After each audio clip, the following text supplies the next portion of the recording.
rise up. Let your wise rise up. See the signs of the times. If it's time, rise up, rise up. When death and hell dwell among all God's people, when those we chose and trusted have become completely corrupted and inherently evil, when the feast that feeds you starves our father's children, when snuff, porn, and pedo forms begin to get top billing, rise up. When famine claims millions, when justice gives blind eyes to billions, when the Lord's anger is no longer feared, if his protection is gone and your enemies are near, if you've seen the seas spill over and the mountains shake, break, and fall, if the moon ever turns blood red and you can't see the sun at all, rise up. No matter if the prize is high in the skies. Peace and welcome to New Abolitionists Radio, a program that seeks to educate, inform, and agitate on the issue of 21st century slavery. Hosted by social activist and spoken word poet Max Parthas with New Abolitionists and actionist Yohanan Elia and Black Talk Media Project founder Scotty Reed. On this program, we discuss recent news on legalized 21st century slavery and human trafficking, along with projects and people who help combat it. Today is November 16, 2016. On New Abolitionist Radio, some of the stories we want to cover in this broadcast include one of the 5 politicians who introduced the Justice is Not for Sale Act, Congressman Keith Ellison, wants to run the DNC. Let's talk about why and if we as abolitionists should support his efforts. President-elect Donald Trump says he'll double the U.S. prison population immediately. We'll tell you how. Newly renamed CCA turned Core Civic has offered jobs to vets in their booming flesh peddling industry.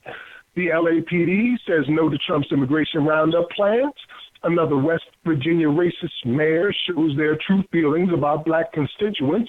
And Dr. Boyce Watkins goes in deep waters after reading an article in Time magazine by Tavis Smiley, where a student asked the question, Mr. Smiley, do you believe that given the crisis state of our democracy, we black folk could ever find ourselves enslaved again?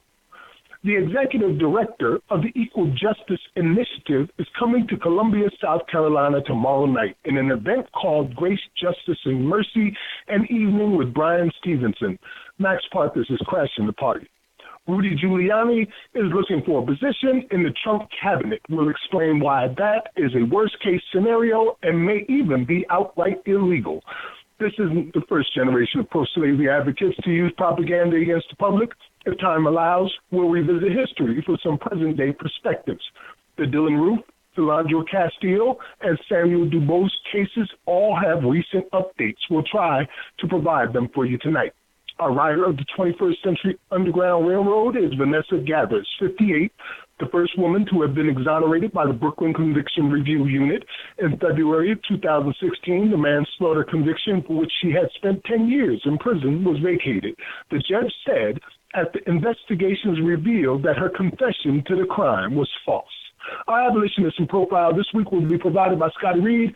We'll cover all of that and more starting right now, so let's get into it. You can listen to the live stream on Black Talk Radio's YouTube page, linked below. And if you'd like to share a comment or question, call in and join us at 1-641-715-3660. That's the wrong number, bro. That's the old number. I know you used to giving it. We're not using both of them anymore? All right, well, let me give you the new number, which is 704-951-5030. That's wrong as well. Max, let me just get that number out. Lord have mercy, man. These changes. All right. Give the number out, Scotty Reed. What's up, brother? What's going on, Max? You will find in the promo I posted that we have dumped that other conference line.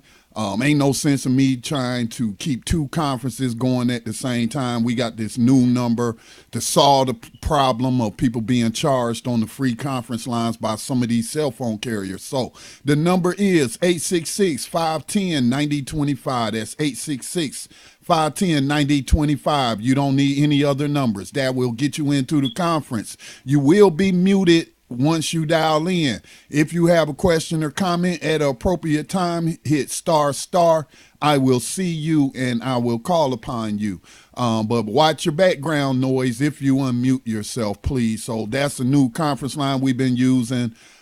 starting this week, and we are no longer using the other conference line. There you have it. I got to make sure I add that to my weekly promo. Yeah, so man, you got a story too that I was reading a little bit earlier, and it's not uncommon. I've heard this same story from several different people now. I think it's insanity, but some people think it makes sense, where they're talking about black people buying prisons and jails in order to cash in on this slavery industry. Yeah. I don't see Yohanan. Have you talked to Yohanan? Is he joining us tonight, or is he still working and joining us later?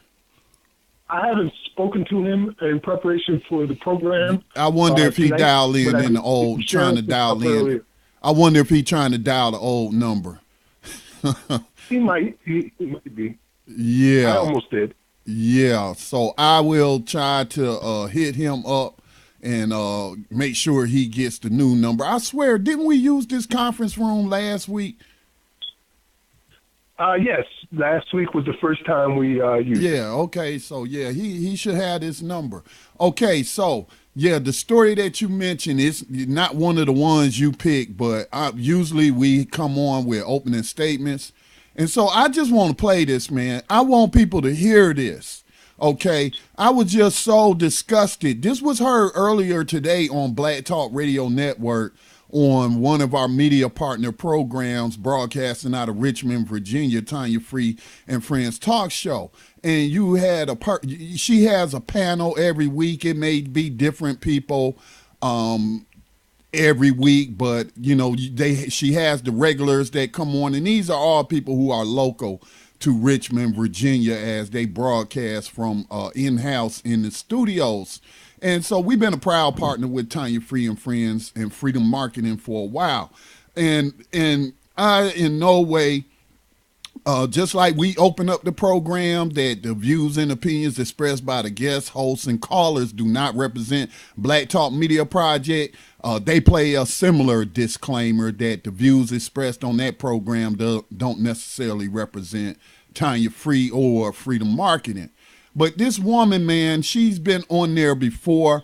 I looked her up, found more about her today because they was calling her doctor.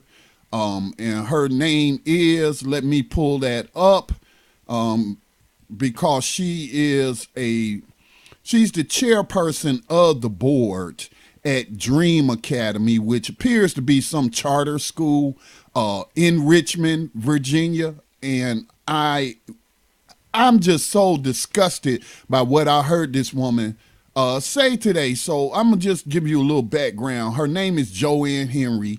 She began her educational career as a clerical secretary in Richmond Public Schools. She later transitioned to the corporate world, working numerous years for Ethel Corporation. While gaining experience in the corporate world, she began to pursue her bachelor degree in business education at Virginia State University. So this is a HBCU. After graduating with her business degree, she began teaching at the high school level in 1992, rising to the positions of cooperative office education coordinator and department chair for Richmond Public Schools for the next 12 years.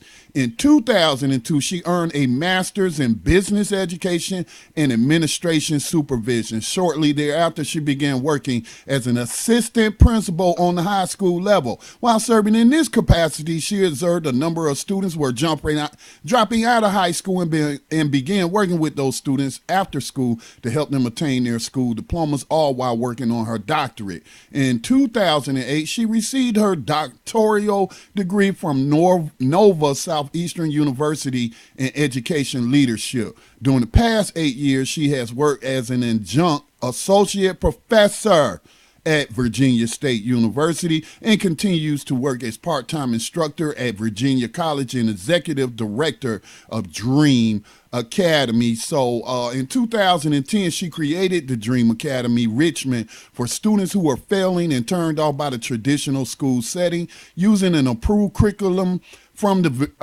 Virginia Department of Education, and is tailored for adults to attain a high school diploma rather than a GED. This has caused many adults to understand that they can realize their dreams by completing the requirements to get a high school diploma. So it goes on to list the rest of the board of directors. a couple of EDDs and EDUs and people with these letters behind their names and whatnot. And what I heard this woman today say just disgusts me. It just really, really disgusts me. And that's why she is being put on blast right now, because I did not want to disrespect Tanya Free's program and say what I really wanted to say, and also because I'm working on my codification. But I have to highlight what this woman said. As you heard, she come out of the HBCUs, worked with children in the school system. How often has we talked about the relationship between the private prisons, the prisons, and the schools? It's called the school to prison pipeline for a reason. And for me to hear what this woman said come out of her mouth today, it isn't surprising, because I've heard all manner of foolishness and evil come out of mouths of people who look just like me, who claim to live the African American existence. But you will hear this woman talk about, let's be like white people, let's be like slavers. So without further ado, Max, it is about an 8-minute clip. I have to play this. Is that okay with you? We'll make do, brother. We'll make do. All right. This is a clip from Tanya Free and Friends talk show that airs on the Black Talk Radio Network at 2 p.m. Every Wednesday afternoon on this network. You can find Tanya's website at tanyafree.com.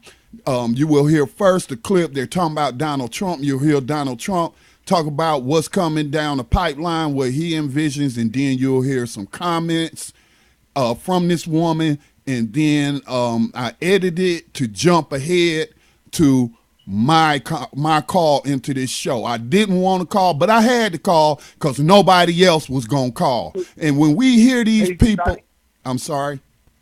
Just check the audio real quick. Johanna is saying in the chat room that he can't hear the program. Johanna is saying he can't hear the program. That might be because you're not dialed in, Johanna. Okay. Yeah, if he's in the chat room and he can't hear, that's because he hasn't dialed in. So, yeah, you got to dial in, bro. You got to, use the conference info or dial in by phone or use the computer phone. So I'm glad Johanna is with us and he's listening, because I know Johanna going to have something to say as well as you, Max. But, I mean, I was just so disgusted today, man. And I'm going to go ahead, without further delay, play this clip from Tanya Free and Friends. This, again, the comments that I'm focusing on are by the director of the Dream Academy in Richmond, and her name is Dr. Joanne Henry, a black woman. Okay, so here is that clip.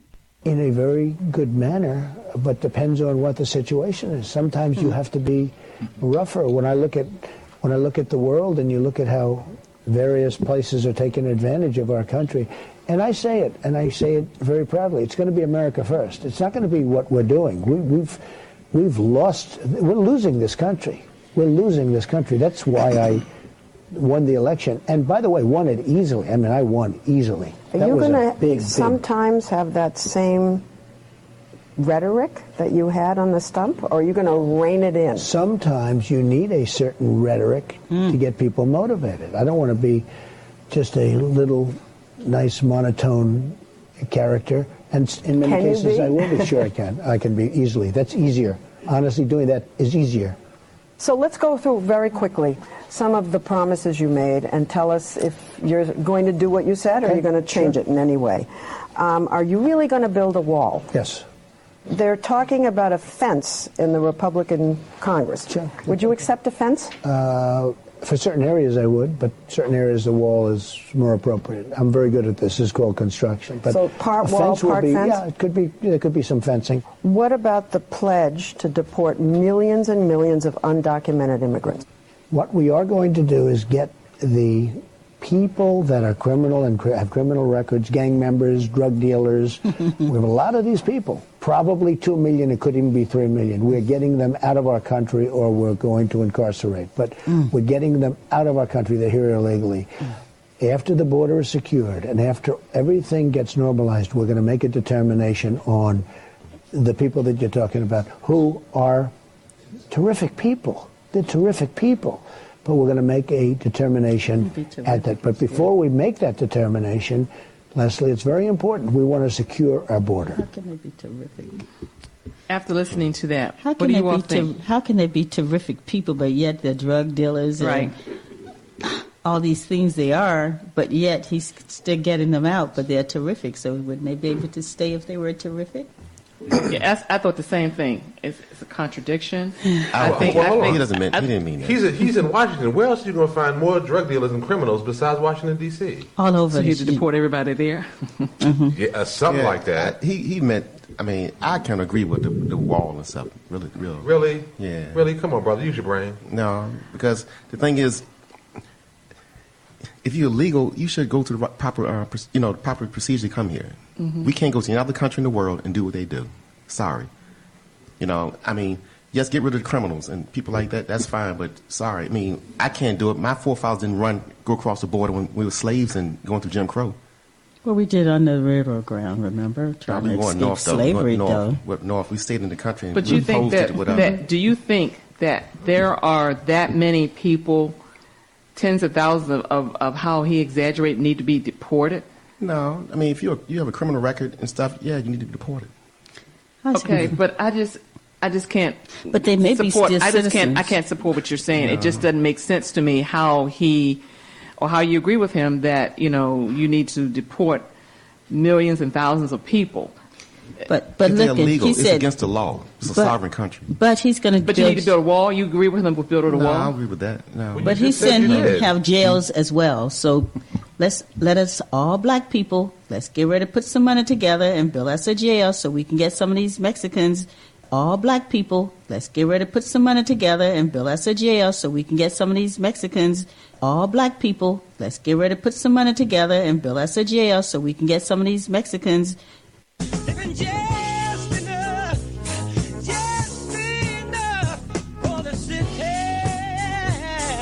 Join the conversation.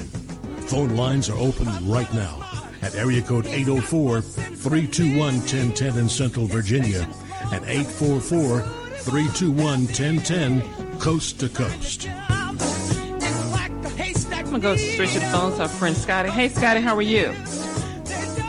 I'm kind of disgusted right now, Tanya. I'm just going to be honest with you, but I'm doing the best I can under these conditions. I'm just very disgusted. This is why I'm disgusted, Tanya, if I may share with you. Sure.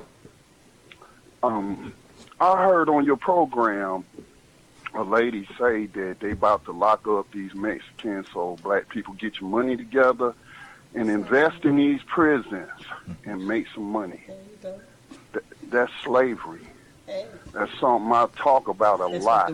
As you know, Tanya, we do. I think Dr. Henry made that comment. Yes, and that's what white people will be doing. They already have prisons. So you're going to be like white people and just be a slave, right? That's what you're saying. Do what white people do. Well, not that, just make money like everybody else. Yeah, but you got to have some money like everybody else. Though, boo. I have capital to make it. Hey. Go ahead, Scotty. I mean, really, and I bet you'll be lamenting the fact and talking about some reparations for your ancestors who may or may not have been enslaved in this country. I don't know what your lineage is, if you've done your DNA research or family tree and what have you, but I mean, that's why I'm disgusted, Tanya. I'm trying to stay calm. I'm trying to stay codified. And as long there are millions of people, the world's largest, and when I say world's largest, I'm talking about because nobody's practiced slavery more than the United States. I blame this on lack of education, lack of people reading, lack of people understanding what they read. Right. A lot of people watch that Steven Spielberg movie called The 13th Amendment and thought that slavery was abolished, and you've been taught that. But you never read or you can't comprehend what it means and then how it played out in the prison. This same person who said, black people, get your money together, let's go ahead and make some money off of modern-day slavery and human trafficking on the backs of these Mexicans. is not taking into consideration that that's what they've been doing to black folks since the 1990, since actually 10 years after the passage of the 13th Amendment with the convict leasing system. Those black men you talking about, they used to have digging roads and laying railroads and stuff like that.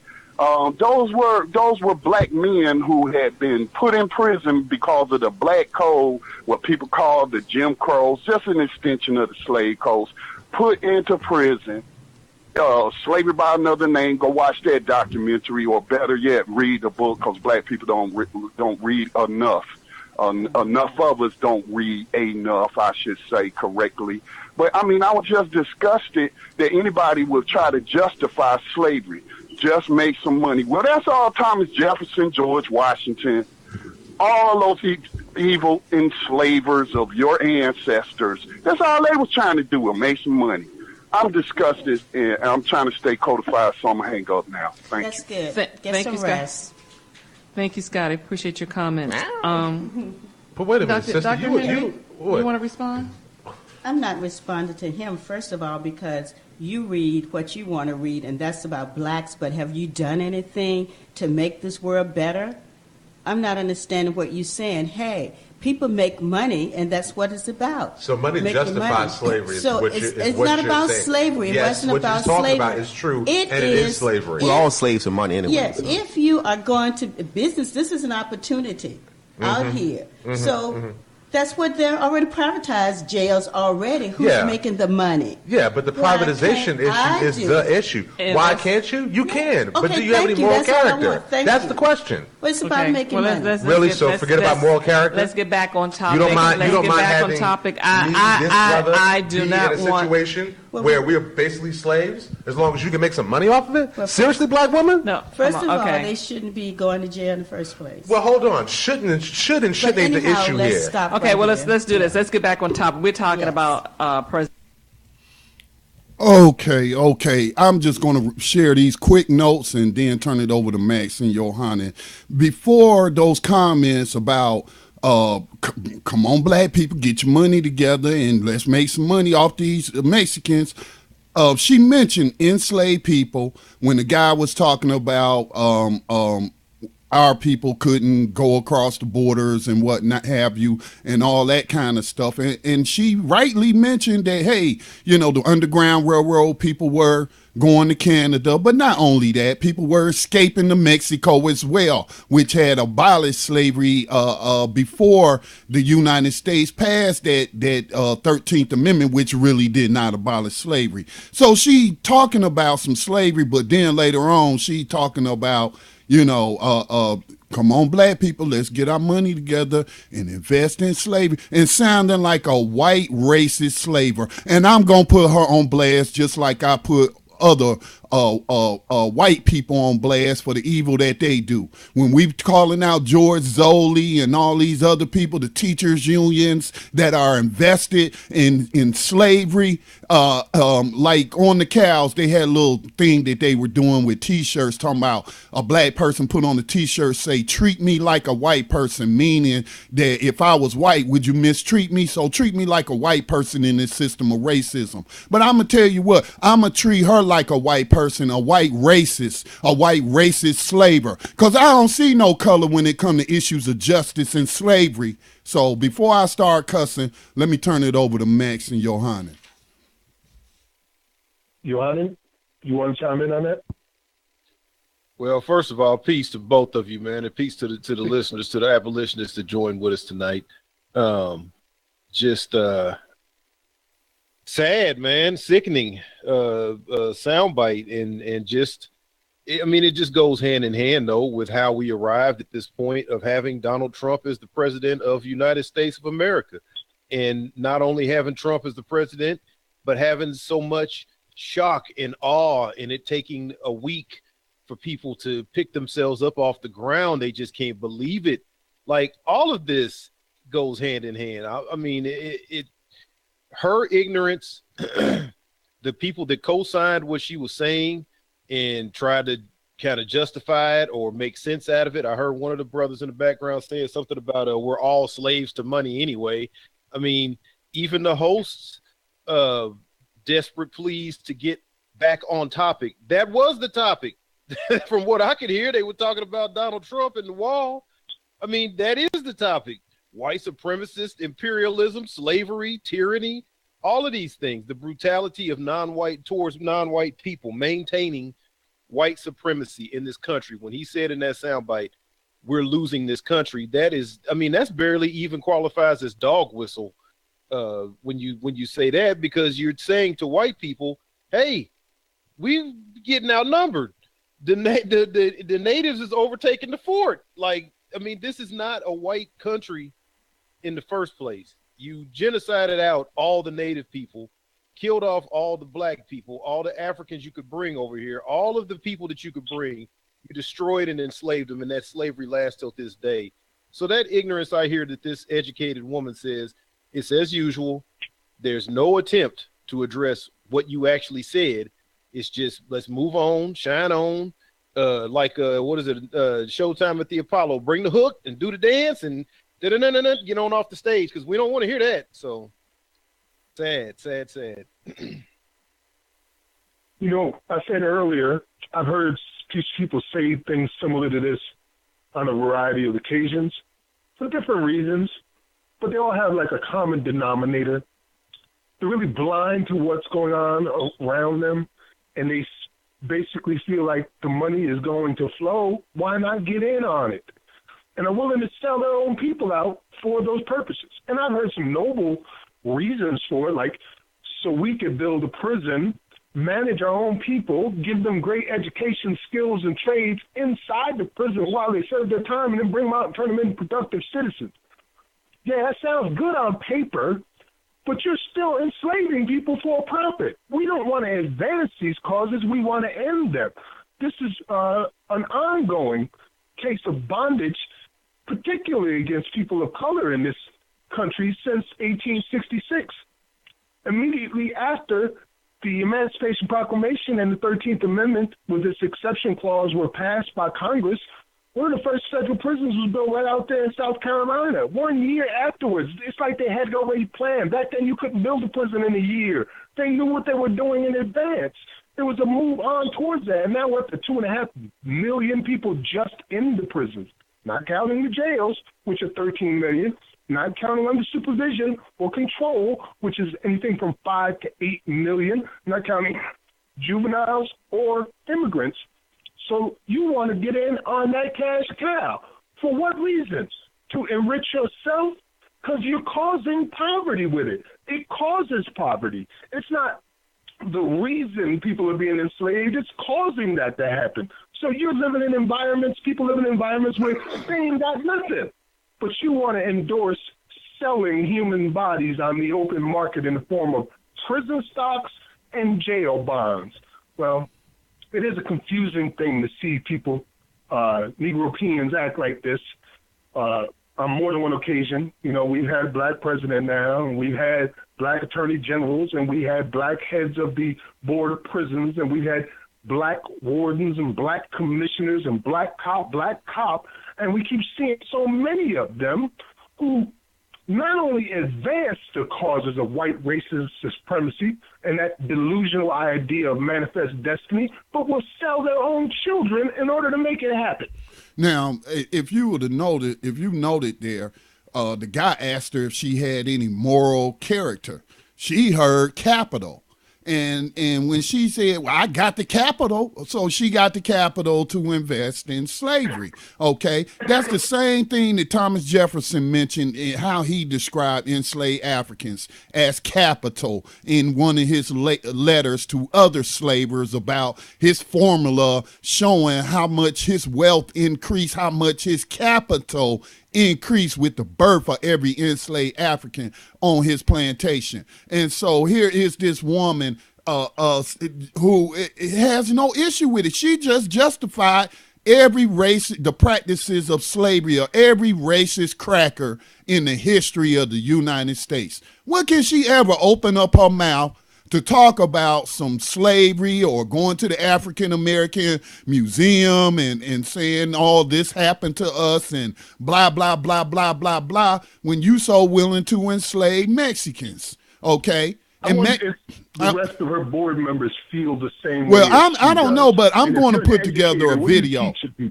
I'm going to put together a video of that audio you just heard with her picture and with the contact information to the Dream Academy, and I'm going to send it out to every Hispanic, non-white, Latino, whatever label they going. I'm going to send it to them.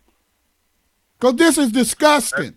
How you going to sit up there and ask people to be sympathetic to black people being shot down by these slave catchers in the street, and then you're going to sit up there and say, well, they getting ready to throw a bunch of Mexicans in jail. We might as well put our little pennies together and make some money. She's no different than Donald Trump or Hillary Clinton, who she supported. Yeah. This, to me, this last week, I mean, not that any of us, were slack on what's going on, and the people that pay attention to this program and participate in the groups and are out here, doing what they can do. I don't believe there was many people like that were really shocked. But this last week, man, has really been interesting to see how people, like, even with like white liberals. Because now they're talking about Trump building his cabinet and his team and whatever, and the alt-right is coming out, a lot, and white nationalism and these kind of terms. So they're equating conservatives and Republicans and the right, and all of this is all kind of stacking up towards, white supremacy or white nationalism or, what have you. So clearly on the other side, you got the left and the liberals and, the melting pot of all these ideas and all these people and everything.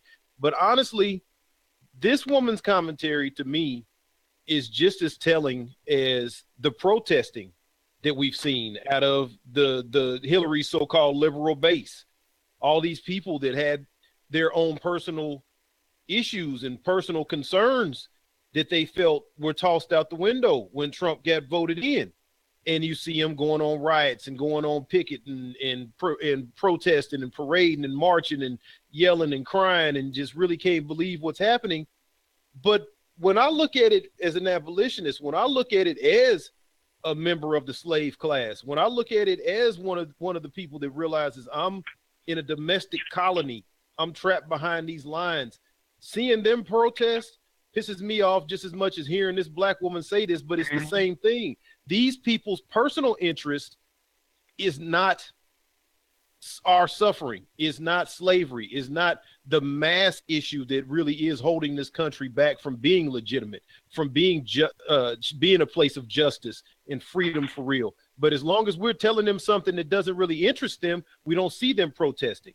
When we're talking about black unity, when we're talking about black business, putting together black dollars, when we're talking about boycotting, when we're talking about getting together and doing something with an economic plan, people like this woman are not participating in that. And they are members of the consumer class. They are going out and taking every dollar that they bring out and putting it right back into white supremacy, as opposed to letting it circulate within the black community. That's what people like her are already doing.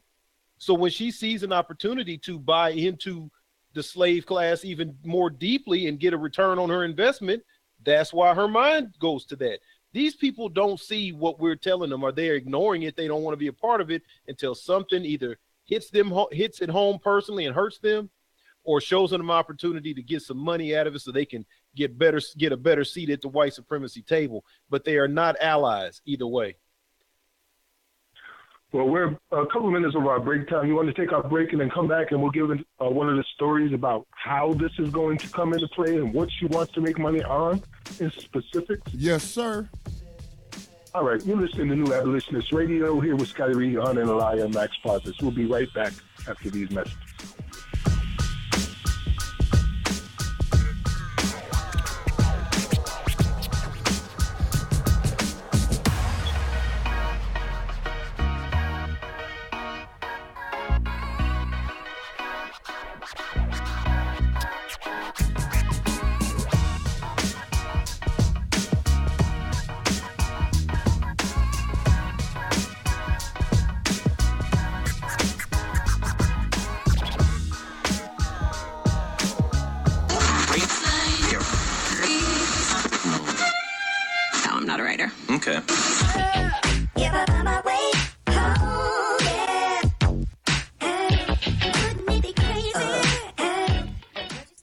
Black Talk Radio since 2008, providing new black media for the masses.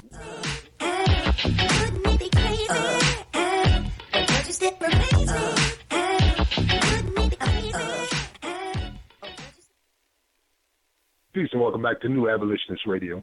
I feel we've coming from on that, Scotty. People take things just too lightly because they don't understand the depths of the problems, and we could describe them in gruesome detail. That woman understand, Max. Max, that PhD, EDU, whatever she got behind her name, totally understand. She just laid it out for you. They about to lock up all these Mexicans, black people, put your money together, and let's make some money. Does she understand exactly? She ain't confused. She understands it perfectly. She sees an opportunity to ride the white supremacist slavery gravy train that the Trump administration is about to ramp up. Just like the black community, some of them people, Hispanics, are not going to make it to a cell. They won't live that long. Just like it happens, it's going to happen with them. And those deaths are going to be on people's heads, like hers. They don't mind the blood being on their head. That's just part of the game for them. But I wonder, can we tie this all together with like some of the other stories that we got for tonight, like with Boyce Watkins, with Tavis Smiley's article, but then also what we've been talking about the last few weeks with all of these other PhDs and doctors and master's degree holders and whatever, these people that are out here, like we talked about almost the entire cast, if you will, of the movie 13th, all of these experts and authors that know this information but don't talk about slavery. But well, I just saw Boyce Watkins, Dr. Boyce Watkins wake up. I hope he stays awoke, but I saw him wake up. You know what I mean? Wake up when? When did he wake up? Let's tell him specifically what we were talking about in regards to what she's saying make money on. There's a story out of the Huffington Post where they're talking about an interview that happened on Sunday with Donald Trump. And in an interview with CBS News that came on Sunday, he said, what we are going to do is you get people that are criminal and have criminal records, gang members, drug dealers, where a lot of these people, probably 2 million, it could even be 3 million, we are getting them out of the country and we are going to incarcerate, Trump said in this interview. But we're getting them out of our country. They're here illegally. And saying that 2 or 3 million undocumented immigrants with criminal records live in the U.S., Trump was repeating a claim he'd made earlier in the campaign that the Washington Post fact-checked and determined was inaccurate. So the Migration Policy Institute, a nonpartisan think tank, estimates that around 820,000 undocumented immigrants have criminal records, a figure that includes, now remember, the 13th and how that showed that people get criminalized to be enslaved. That's the process. So it's a figure that includes many people whose only conviction is crossing the border illegally. Under prosecutorial discretion guidelines in place since 2011, undocumented migrants with minor crimes are in some cases able to avoid deportation. But a review by the Marshall Project, more than 300,000 recent deportations showed that the majority of the deportees had no serious criminal record at all. More than 40% had no criminal conviction, and another 18.7% only had an immigration-related conviction. Less than 20% had a criminal conviction that involved a potential involving violence. And after this initial round of deportations and efforts at border security, Trump said his administration would assess its policy on the remaining undocumented immigrants residing here. So he's basically starting from a lie about what's going on, and you can see that as much as 70 some odd or 80% of the people who are being incarcerated for minor reasons, sometimes just because they were here illegally. And his intention is to take the 2.5 million that we have in prison now and not only double that, but potentially as much as 150% increase in the number of people behind bars. No wonder the prison industry changed their names all of a sudden and are popping bottles of champagne celebrating his election. No wonder. You can find that story on New Abolitionist Radio by the way. So the key thing I picked up from the information you just shared is that the clip that they played, that they were commenting on, the 60 Minutes Trump interview, that's what she said. Well, they're all criminals. They shouldn't have did what they did to get in there, to get into prison. Same racist argument we heard from the alt-right, conservatives, whatever they call themselves. Same argument we've been hearing to justify the criminalization of black bodies. So now, what I heard from you was that the figures that Donald Trump was citing, that these were all drug dealers, rapists, whatever, are not true. But again, facts don't matter to some people, man. So facts don't matter. But I'm still just very disgusted and angry that a person who would claim to be a descendant of slavery today is talking about it's all about the Benjamins. Man. That's a damn shame, man. I don't know. With these people with I don't, it's just like you said, the money, that's the thing, but our people have an opportunity to generate revenue working with one another. And I'm not even taking it as far as to say, oh yeah, well, we know what happened, Tulsa 1921 and several other Black Wall Streets around the country, Durham, North Carolina. We know Rosewood. We know several places around the country where blacks, I mean, there's hundreds literally of race riots that occurred, all through the native time period, on up through, the slavery times, on up through emancipation, so to speak, the 1800s, 1900s, it never stopped. So we know that there are some things that have happened to show us that whites will react to us taking care of ourselves and being isolated and doing for ourselves. But we're not even to that point to even entertain that possible eventuality. We could just do with each other and take care of each other and produce and consume what we produce and go back and forth to give and take. This selling out for fiat currency is, I mean, we're talking about people's lives. We're talking about the enslavement of millions of people, literally, and then every aspect under that, as far as incarceration, as far as extrajudicial murder, as far as hyper policing and police terrorization of entire communities, police being complicit in running guns and drugs, our own federal government, the DEA, CIA itself being complicit in working with cartels to bring drugs and guns into the country and sit them deliberately in those neighborhoods and then see the money roll in. I mean, these things are all a part of us choosing to not work with one another and build with one another. And every negative thing that comes after we don't do that, but our response is get money and sell yourself out and just whatever it takes, just get money. I mean, it's going to hell in a handcart, man. Well, CivCorp, or what's the name of it again here? I've got another story that's kind of leads in with all of this, and I'll just add it to it. Core Civic, which is the new name for CCA, Collection Corporation of America, has now become Core Civic.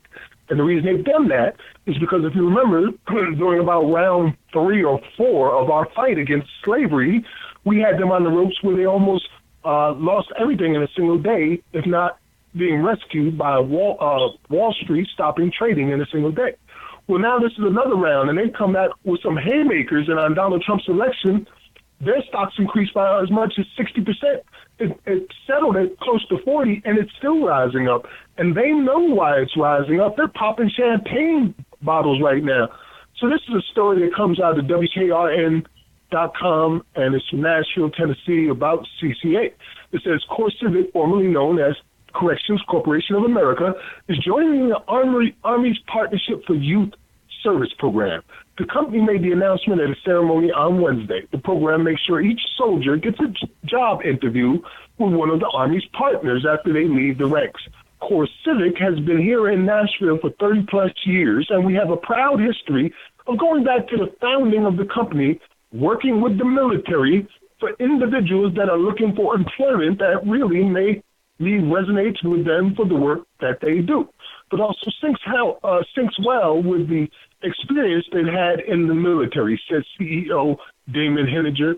Well, what they're basically saying is We're about to have a boom in this industry, people, and we want soldiers to take care of these slaves, people who are used to combat, who see others who are in opposition to them as the enemy collectively. Well, you treat them like enemy class.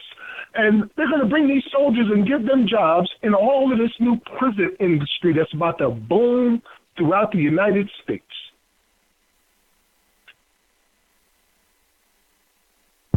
Again, that story can be found on New Abolitionist Radio, both on our community page as well as our Facebook page. Yeah, sad state of affairs, man. This is one thing that's ongoing throughout all of it, and hopefully people can begin to identify, these telltale signs. You're talking about the masses of the military that come out. So obviously these are people that have volunteered to go in, deep levels of indoctrination, especially in a time such as this.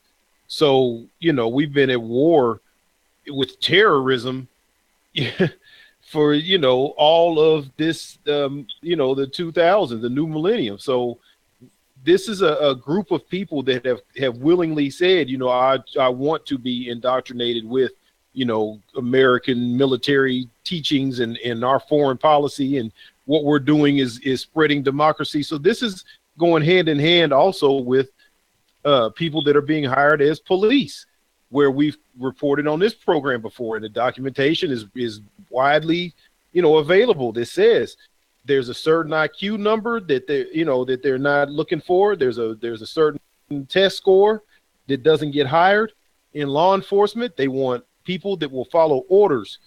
They don't want people that are thinking. They don't want people that are feeling. They don't want people that are caring. They want people that are following orders, and that's it.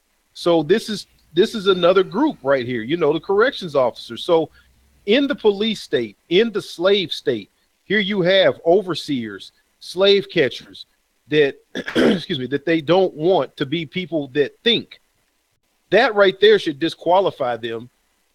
Just that basic, that's a fact. That's not my opinion. That is a fact. This is two groups of people that are in power, freedom to ultimately have the ability to choose who lives and dies outside of our so-called constitutional rights, outside of our human rights, outside of our civil rights, God-given right to life. These groups of people get to choose every day for a living. And the numbers show overwhelmingly that less than 1% of all of them ever serve any time or see any kind of justice when they do decide to kill, torture, rape, starve, beat, intimidate, do whatever they want to do to any person that they come across while they're on the clock.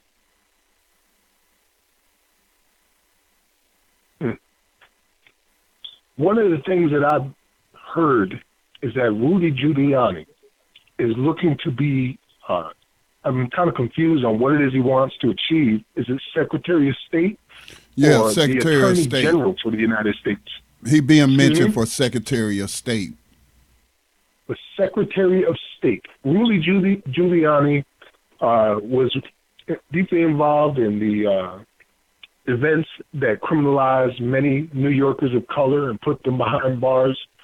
I've also heard him make some very racist statements. I remember him arguing one time with Michael Eric Dyson about police in black neighborhoods killing black men, women, and children.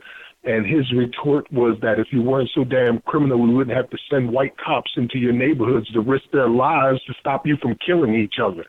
That was his retort on there. So this dude right here just doesn't give a damn about people of color at all. He's a white racist supremacist, and he shows it and acts like it. As a matter of fact, he has involvements in a firm that have direct ties to private prisons. And here's a story, I'll get through it real quickly, that comes out of the Daily News. As Rudy Giuliani rails against Black Lives Matter, his law firm reaps tens of thousands of dollars lobbying Congress for the biggest operator of private prisons in America. This is not a new story, by the way, guys. This came out in July, and we reported it then. So this is a reminder of who you're dealing with. In January, The former Law and Order mayor left his longtime firm, Giuliani and Bracewell, and jumped to Greenberg Traurig, a major lobbyist law firm with dozens of deep-pocket clients. One client is a subsidiary of the Corrections Corporation of America, the Nashville-based for-profit firm that runs or manages 77 prisons housing nearly 90,000 inmates across the United States. Giuliani's law firm is currently fighting a law that would bar the government from hiring private contractors like CCA to run prisons. The company has been repeatedly criticized for putting profit ahead of rehabilitation by cutting costs and hiding information on how it operates. It took in $1.8 billion in revenue just last year. Disclosure forms show CCA has spent more than $11 million on lobbyists over the last decade to press Congress and the executive branch on a variety of pet issues. From 2013 through March, a subsidiary, CCA of Tennessee LLC, has paid Greenberg Traurig $350,000 just to monitor issues pertaining to the construction and management of privately operated prisons and detention facilities. Giuliani joined the firm January 19th as a senior advisor to the executive chairman and as chairman of the firm's cybersecurity, privacy, and crisis management practice. In the first quarter of 2016, CCA paid his firm $20,000. Records for the second quarter have yet to be filed. Now, this is the closing act right here. The firm is now involved in trying to kill a bill called the Justice is Not for Sale Act, says CCA spokesman Jonathan Burns. They admitted to it, that this is what they're aiming to do. The Justice is Not for Sale Act that we fought so hard to get, which isn't a dream come true, but it's better than nothing at this point. It's the first legislation to affect the sale of human beings as cattle since the 1800s. And it was introduced, one of the people who introduced it was the Congressman Ellis, who is now running to be the head of the DNC. Gentlemen, anything in on that?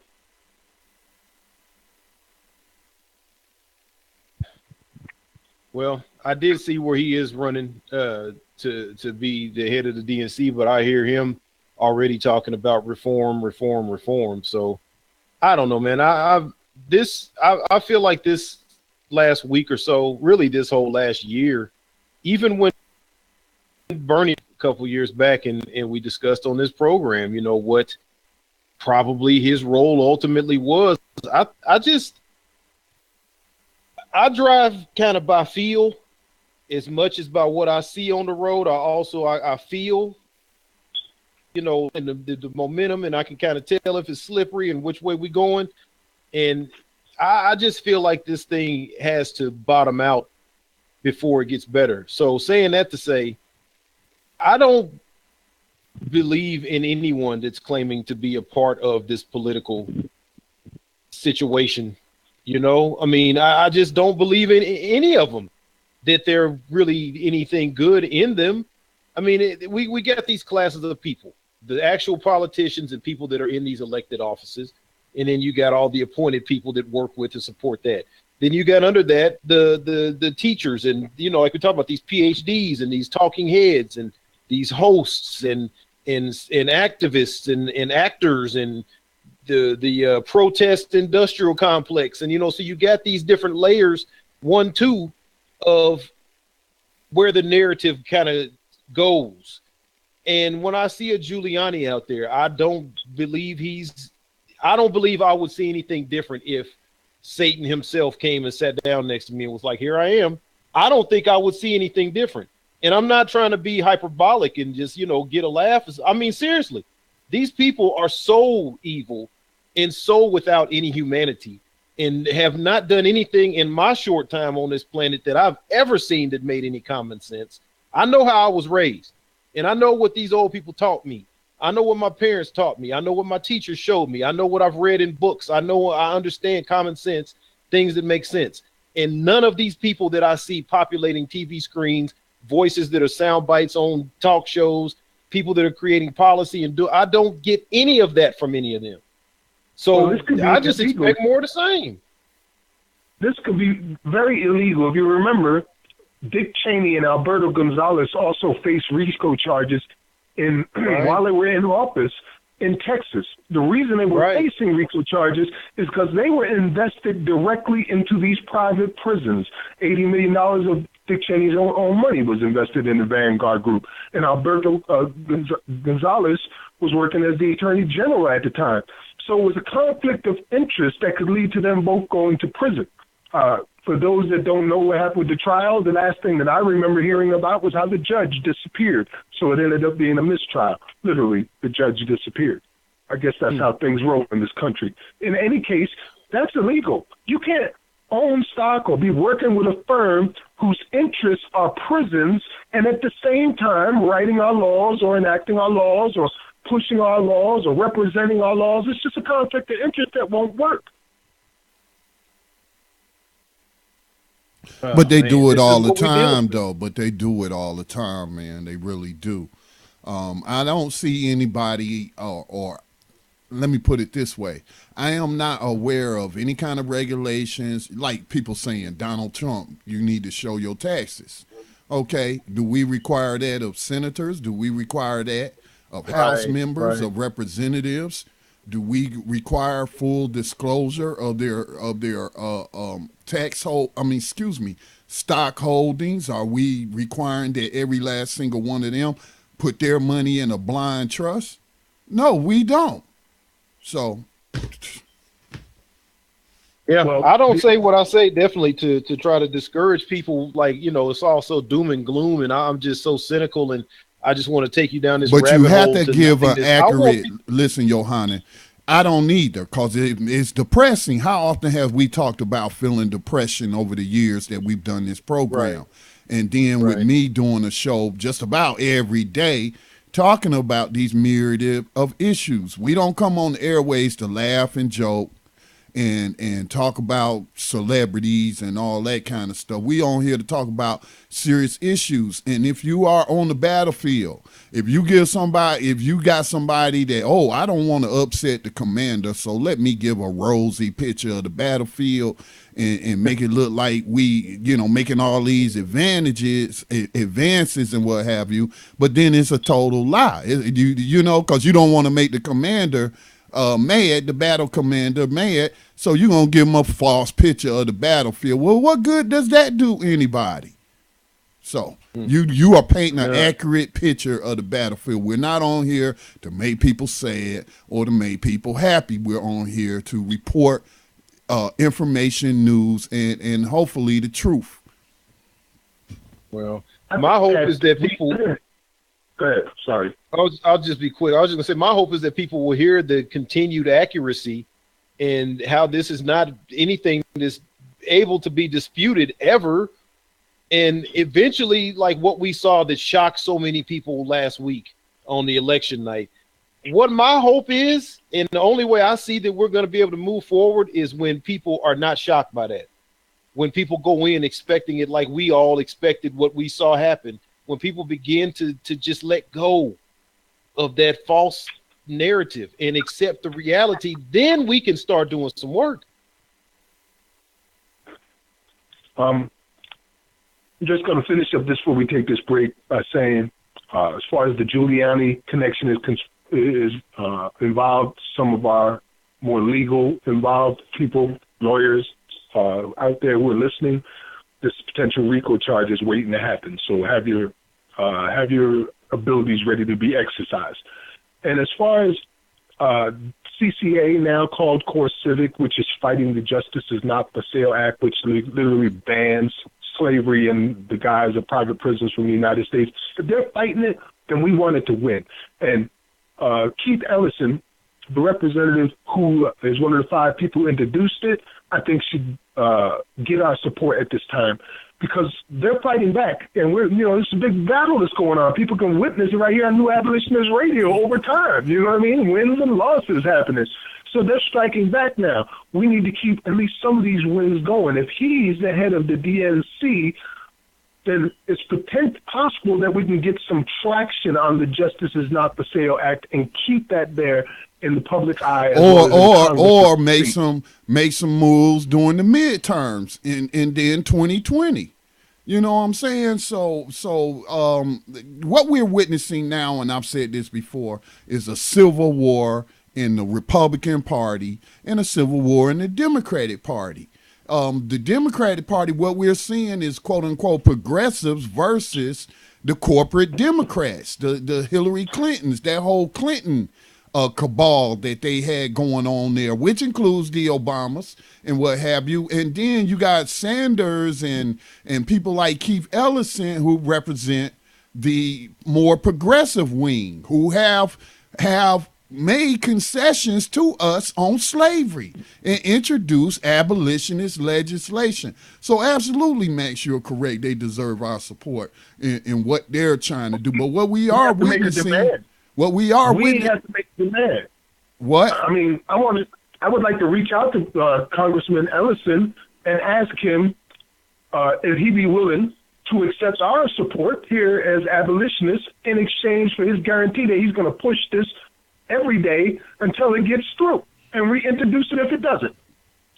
Yeah, so, what we're seeing is right now, civil war in the Democratic Party. They're trying to get Howard Dean in there as the new DNC chair, I believe. And I think Howard Dean just represents what's wrong with the Democratic Party. You got a bunch of codified white racists who trying to act like they not racist while supporting policies that put in place the legislation that leads to racism. And I'll point y'all to the bill that Democrats supported that legalized discrimination in the auto loan industry.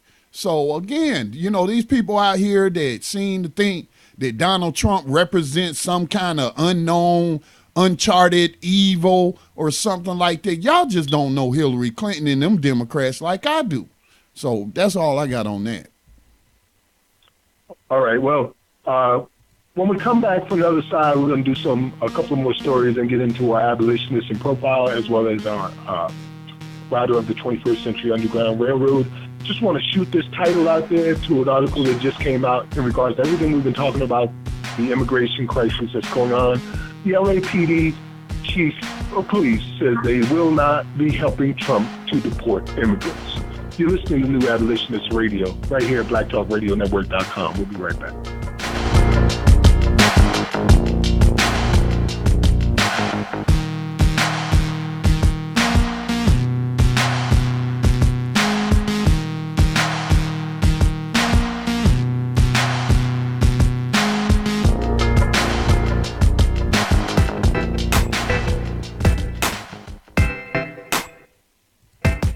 You are tuned in to New Abolitionist Radio right here on the Black Talk Radio Network. If you have a question or comment you would like to share with the host and listening audience, give us a call at 866-510-9025. That is 866-510-9025. We also have a chat room, which you can find it online at uberconference.com/Black Talk Radio Network.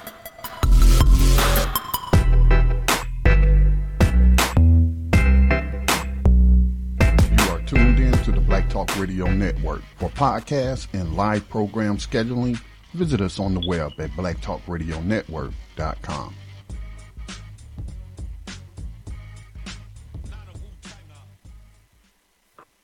Peace and welcome back to New Abolitionist Radio. As I said before we went into our commercial break, the chief of police out in L.A. said, we are not doing nothing like you said we need to be doing. As a matter of fact, the quote that comes out of the L.A. Times says, I don't intend on doing anything different, he said. We are not going to engage in law enforcement activities solely based on somebody's immigration status. We are not going to work in conjunction with Homeland Security on deportation efforts. That is not our job, nor will I make it our job.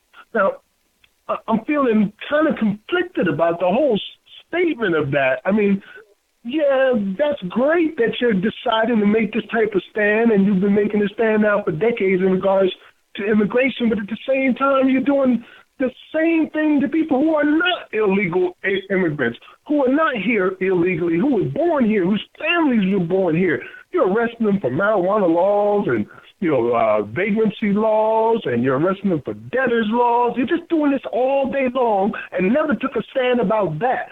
I mean, oh man, it's conflicting for me, Scotty. And Johannes, I don't even know what to say in that case. But kudos to you.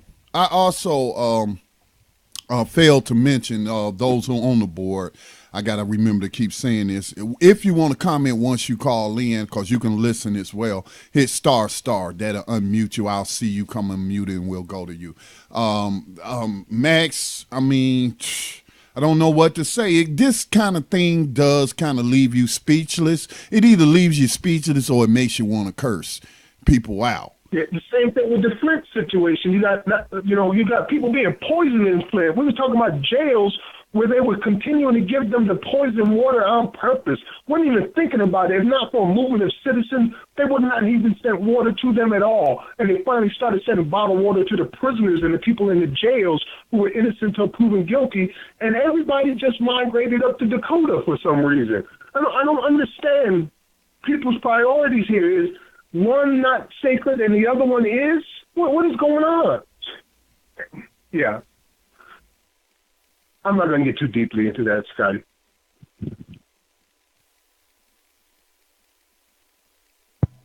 Anything to add? No, man. I mean, we know what it is. I'm kind of like you. I don't want to just beat a dead horse with it. We know what it is. It's controlling the narrative, as always. It's all about controlling the narrative, like you said. Like we talked about on this program a couple of years ago, it was another voting season where we discussed, the control of the narrative. We went all the way back to the abolitionist days of the 1800s, and when things came to a head and the Emancipation Proclamation came about, and then in the years after that, as blacks were first mentioned in the U.S. Census, and we began to see the criminalization of black people. See, plantations were the first prisons, so it was already about criminality, but on a level above what most people are able to kind of grasp. But that was the whole point of bringing Africans in, is making anybody slaves, is that these people are not worthy of being free, obviously. So the point being, we discussed how that continued to go up, an arc continued to go up towards freedom, run by the abolitionists, controlled by the abolitionists, the tireless work of all these abolitionists, all these hundreds of stories we've told of all these different people. You may never have heard their names before or won't hear it again after they've been on this program. Thousands upon thousands of letters and communications, speeches, rallies, on and on and on for decades, building up the abolitionist movement. And then as we began to see, criminality was replacing slavery, and imprisonment was continuing slavery, and debt peonage and black codes and on, and people like Frederick Douglass beginning to comment on this, and his classic falling out with William Lloyd Garrison, as he's saying, I was never fighting for these people to be equal. I just wanted to end slavery. I mean, these kind of situations have already happened, and what we saw at that time was the narrative skillfully moved away from slavery into women's rights to vote. And you saw the was it Louisa May Alcott? Is that who they just had the voting, the suffragettes or whatever? This whole thing. I'm just saying, like the narrative has always skillfully moved away from slavery, freedom, justice into some other sub category, and then it stays over there for another 20 or 30 years, and then it comes back to slavery, and then they take it away again, and it goes into some other subcategory. And so even now we've seen the LGBT get brought into Black Lives Matter as a thing to kind of carry us away from the connection that we were making with extrajudicial murder. Malcolm X grassroots movement with the Operation Ghetto Storm, that was 2012. This is Obama's second term. We're putting the numbers together. We're coming out with more and more information. New Abolitionist Radio out here on the forefront of reporting on unexplainable black death, public execution extrajudiciously, outside of any kind of rules of the Constitution, of laws that are on the books, people just being executed. As soon as we get people on that, then you see the rise of a funded group that gets the microphone and gets the national attention, that's talking about being for trans rights, being for gay rights, being for black transes that are getting abused. And you're talking about a 0.11100% of all people that are enslaved and caught up in this, and this becomes the narrative. It's the same game. Right now, we're talking about the Dakota Access Pipeline because we did have people talking about slavery. We had an abolitionist list of credentials. We had a way of judging these candidates based on how they refer to modern slavery and what is their position on it. We only have Bernie Sanders even talking about private prisons. The rest of them all failed. We could months, and then we continue to see what direction they chose to take it. So I just say all this to say I just want people to think, to think correctly and keep these connective. All these stories connect, and yes, they do connect the way you see them. It's like putting together a jigsaw puzzle. Don't force the piece; it'll just slide right into place. And just trust it. Just keep sliding them right into place, and you'll get the full picture of what we really are living in. As Scotty has said on numerous occasions, sometimes it takes people, a certain period of time to really find out. And I think he said it's like been 5 years for him, about the 13th Amendment, for example. And we've seen examples of people waking up gradually and both immediately. I know I've seen it with my own eyes as a person out there speaking to groups on a regular basis about this. And just recently I saw with Dr. Boyce Watkins, and that kind of shocked me because, I've been reaching out to him, and I'm sure Scotty and you have both forever to address this situation and give us his stand on it, because the stand that he had previously was more along the lines of debt peonage or that you were reform. He was in the same boat as Michelle Alexander and what we'll call the celebrity activist class or something like that.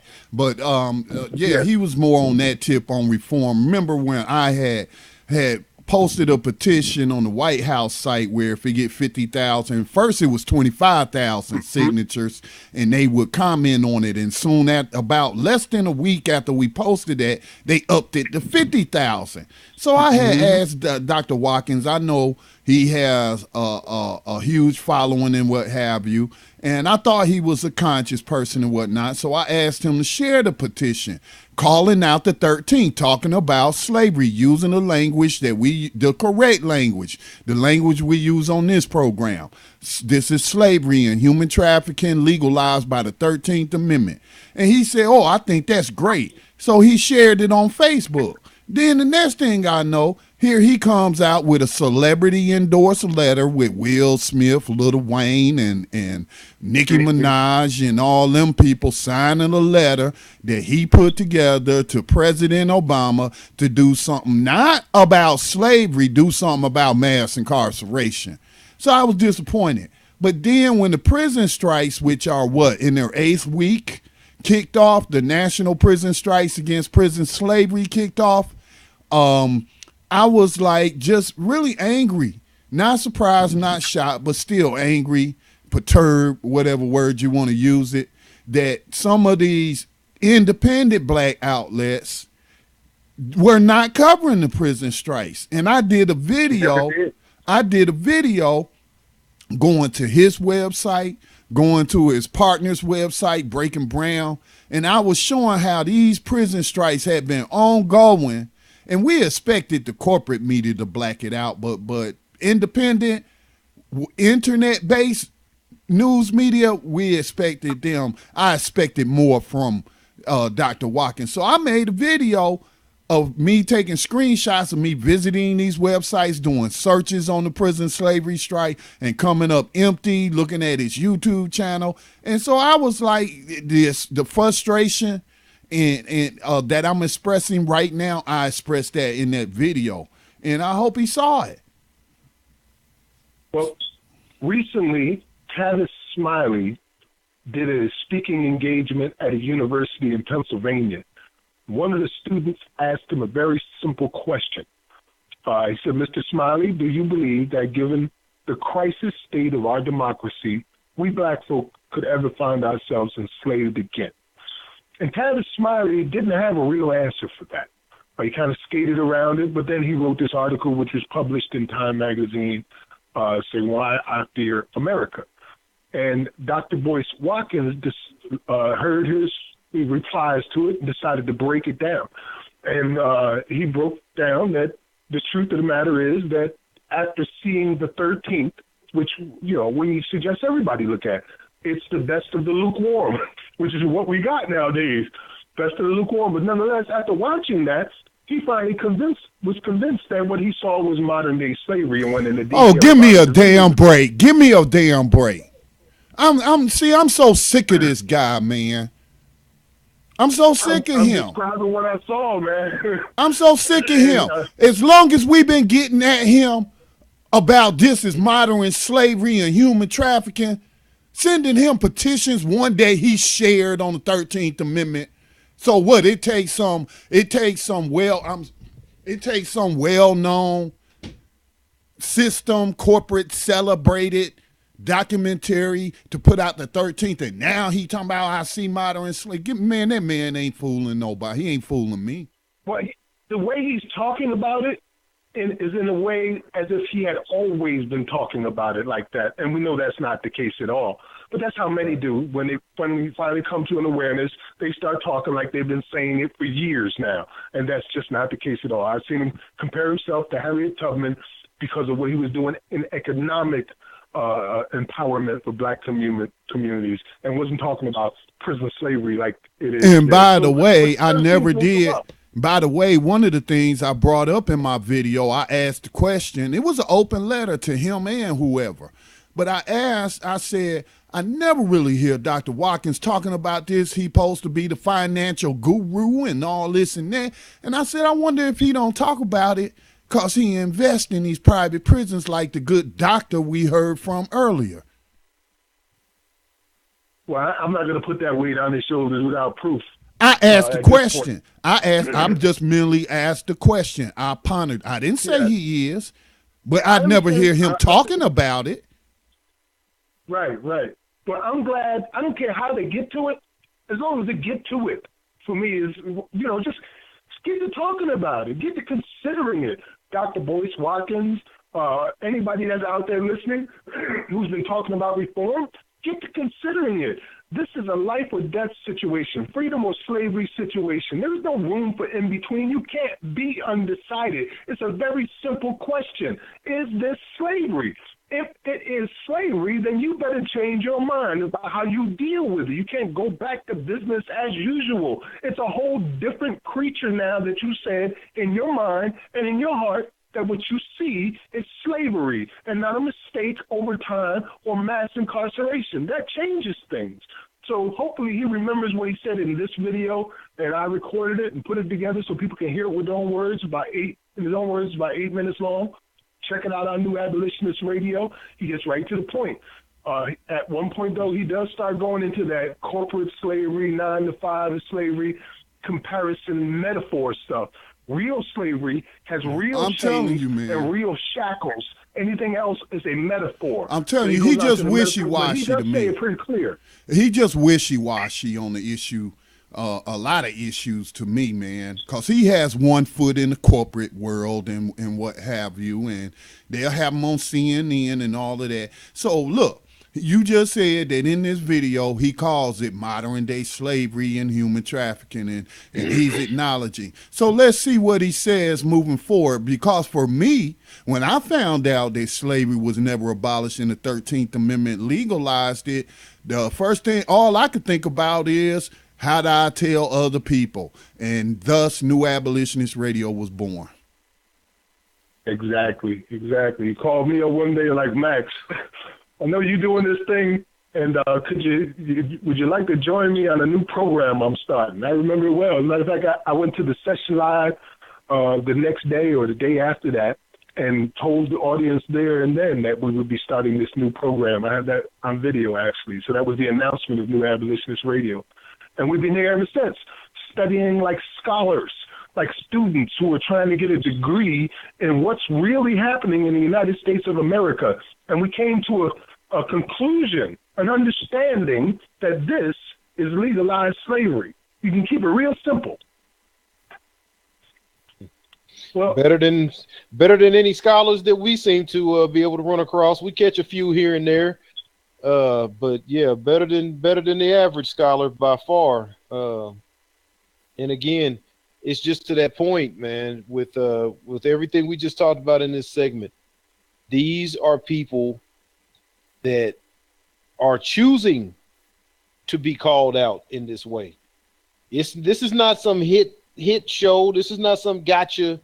We don't get a damn thing out of putting these clowns on Front Street. I don't get anything out of it. I try to communicate with these people in private. I've still got an email from Tavis Smiley's people when he was doing a whole different program. He was doing some of his staff responded. Somebody from his staff responded and gave me several names and email addresses and whatever to stay in contact. I worked that for several months, and that was the only communication I ever got. I left it alone. Dr. Boyce, been in contact with him over the years a few times. He has responded, and we discussed things. And it didn't go any further than our discussion. I mean,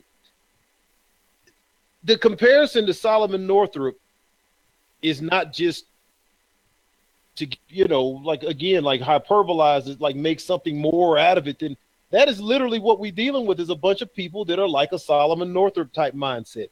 In the time when there's 2 million slaves in America, or whatever the number you want to give in the 1850s on or whatever, and there's several 100,000, I believe 500,000 or so free blacks running around all throughout. 500,000, you're right, 500,000. So during those times, people, you have to understand that the masses of those people chose to do what Boyce Watkins of today are doing, what PhDs all over America of all colors, but we're especially talking about black folks, are choosing to do every day. That's what they did then. And when I was a child, it was just something that I see prayer is answered, because when I was a child in school, in the years when they would teach us about slavery, I sat in class and would have an open prayer coming from my heart, like, God, how did this go on for so long?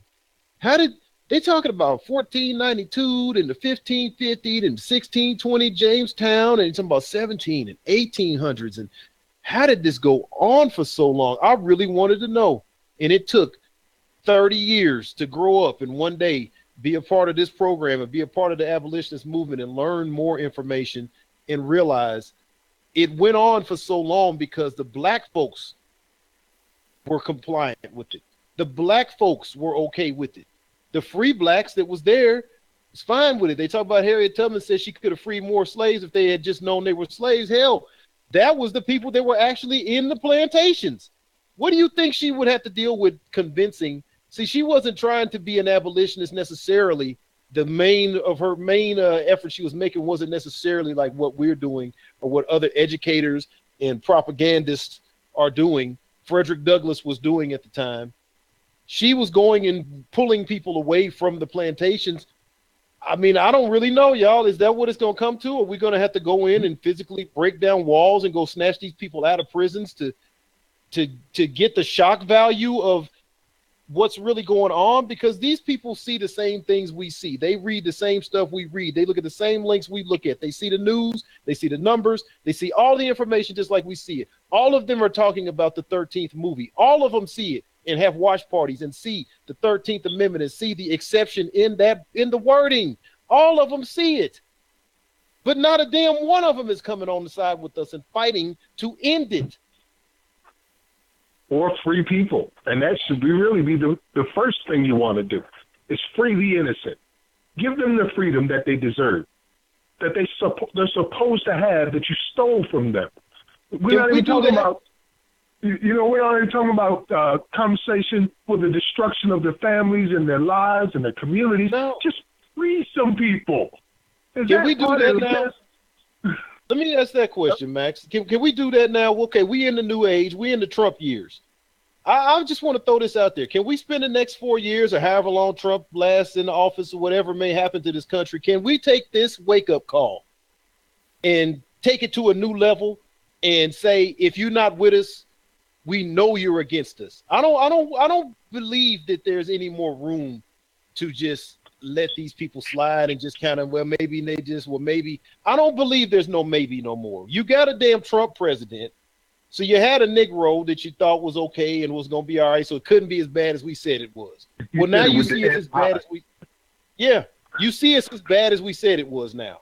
You see the private prison stocks are going through the roof now. You see what we said is true.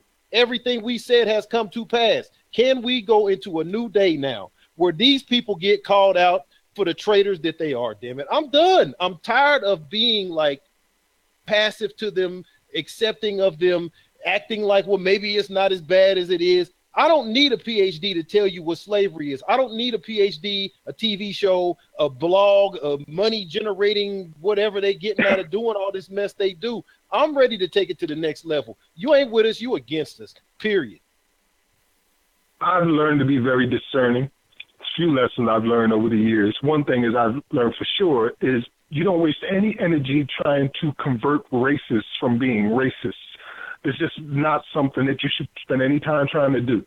So when it comes to dealing with races in particular, I don't even waste my time because by definition, they're insane and they're illogical. And I can't have a logical, sane conversation with somebody who is not sane.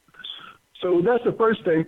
The second thing is I understand the power of brainwashing and what's been going on, as you said, for how many hundreds of years that has infected the people of color's minds to the point where they believe everything Master has told them. If they say it, it must be true, and they end up wanting to get involved in selling people for profit just like they did, as we started off our program talking about.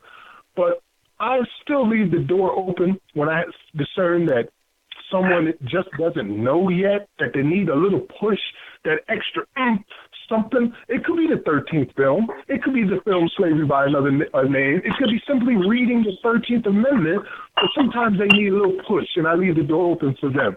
But in most cases, it is no room for in between. Max, we got a caller. Area code 719. Did you want to ask a question or make a comment? Go ahead, please. Hey, what's up, Scotty? It's Ramon. Greetings. What's up, Ramon?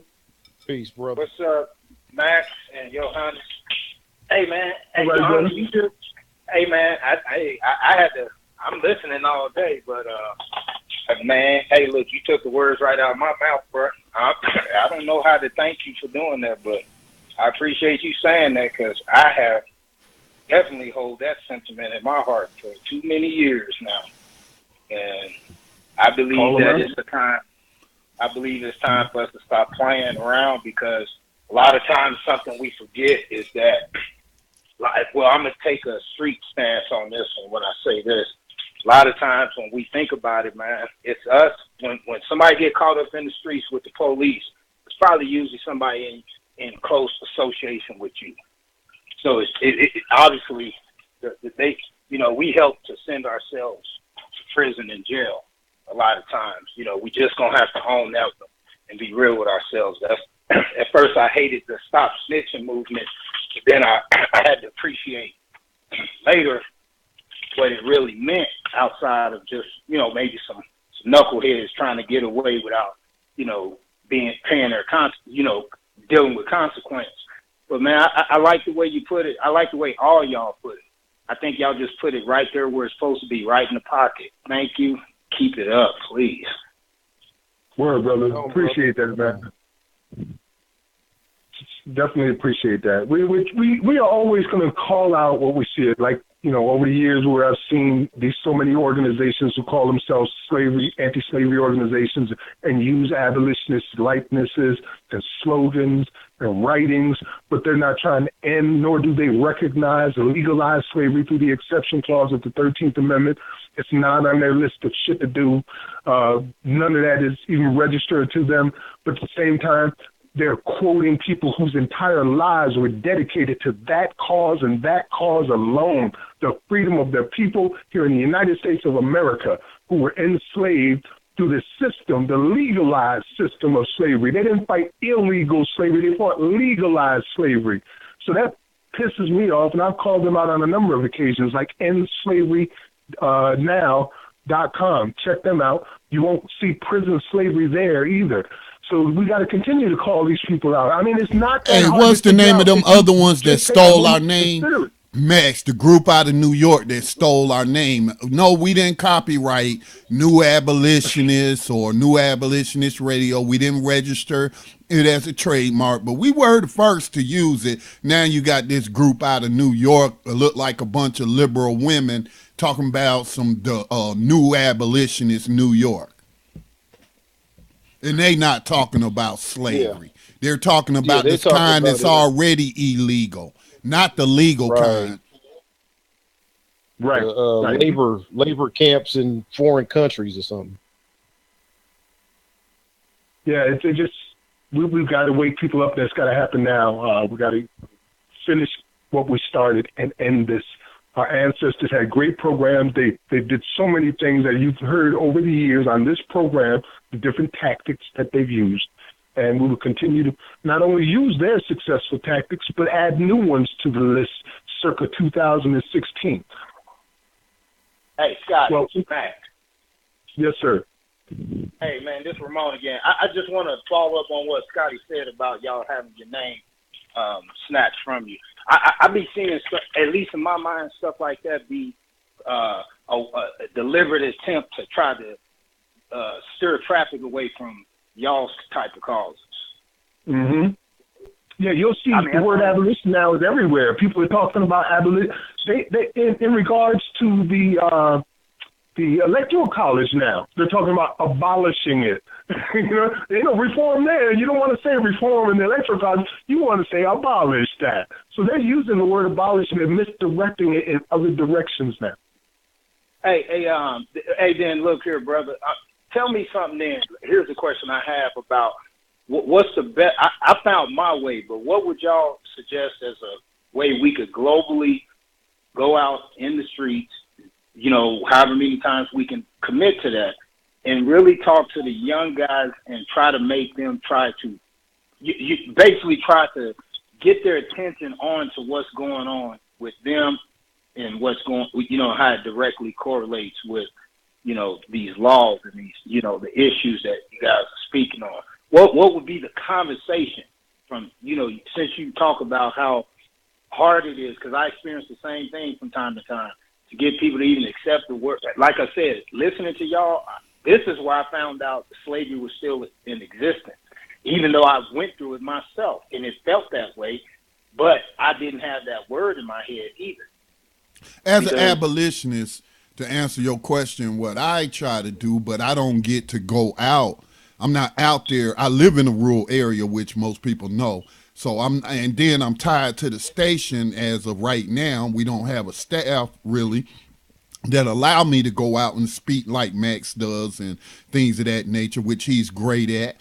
But when I come across people online or even family members or whatnot, I look for natural, I would say, openings in conversation to introduce the abolitionist message. For example, a lot of people talking about Nat Turner. Yeah, I saw Nat Turner last week and all that. Hey, yeah, man, I heard that was a good movie. What did you think about Nat Turner? Hey, by the way, did you know slavery was never abolished? See, and then turn that conversation towards that. You know what I'm saying? Or Django, when Django came out. Yeah, Django, man, Jamie Foxx was really good in that. Yeah, he really was good in that. Man, what would you do if you lived back then? And they'll say whatever. And then, well, guess what? Those times still exist. Slavery was never abolished. So that's how I do it. I look for natural opens in the conversation. I like that, Scotty. I mean, one thing I do, you can tell me this, man, how to, because I haven't got to that part of how to approach them with that language. Lately, what I'll do is just simply ask them how they doing today. Do you feel okay? Is everything all right around the neighborhood? If you need to stop and if you need to talk to somebody one day, just stop by here. You ain't got to do nothing, knock on the door if I'm not in the garage. So that is my approach. That's my approach. But I would love to gather them, but I don't want to get myself in a situation where these guys go home, tell their family, and somebody's mad at me for having these conversations with them. So that's kind of what I was really trying to have a viewing of 13th at your home, or get a place where you can get your community together. I would recommend slavery by another name before I would recommend the 13th. again, as you say, it is a good because they do tie together perfectly. I would say by another name is a precursor for 13th, so you can make it like a 2-night event. Okay, thank you, Max. I appreciate it. Here's one thing I'd like for everybody to add to the list, and that's August 19th in 2017. There's going to be a Millions for Prisoners Human Rights March. And their purpose there, if I'll read it here, it says local representation and local organizing committees, LOCS, are being established in cities all throughout the country. In addition to promoting the march, LOC will bring attention to local criminal justice reform issues and engage the community to get involved on a local level. And their goal is Millions for Prisoners Human Rights March to be held in Washington, August 19, 2017, to end legalized prison, slavery, and mass incarceration. That's the first march that I know of where someone titled it in such a way, going to Washington, D.C., and it reminds me very much of a dream I had some years ago. The only one I ever thought was like a vision of the future. I'm not going to go into that dream right.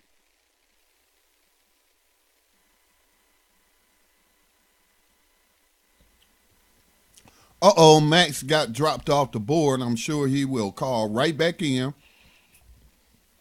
Let me see. We got a couple of more segments, Rider in the Underground Railroad, as well as what else do we have? The Abolitionists. Can you hear me again? Yeah, we got you back, Max. But it look like we have a call. All right, sorry about that. Go ahead and finish your comment, Max, so we can bring this caller in. Okay, just saying that this is an event that's happening on 2017. It's a march on Washington to the White House to end legalized prison, slavery, and mass incarceration. We should have 10 million people show up on the White House lawn that day to end slavery. We got a caller from New Jersey. Go ahead with your question or comment. Greetings to you, Brother Scotty. Greetings to you, Brother Yohanan, and Brother Max. This is Ross. I think this is either my second time or my first time calling, but I just got to seriously, peace and love to you all. I just wanted to give you all a shout-out. Incredible discussion. I just wanted to say first, there's a lot that really just irked me when you played the clip of the black female who was endorsing, black people facilitating creating jails so that we can make money off of enslaving other people, which would also include our own, because I doubt they're just going to house Mexicans. They're going to mix us all together like they usually do.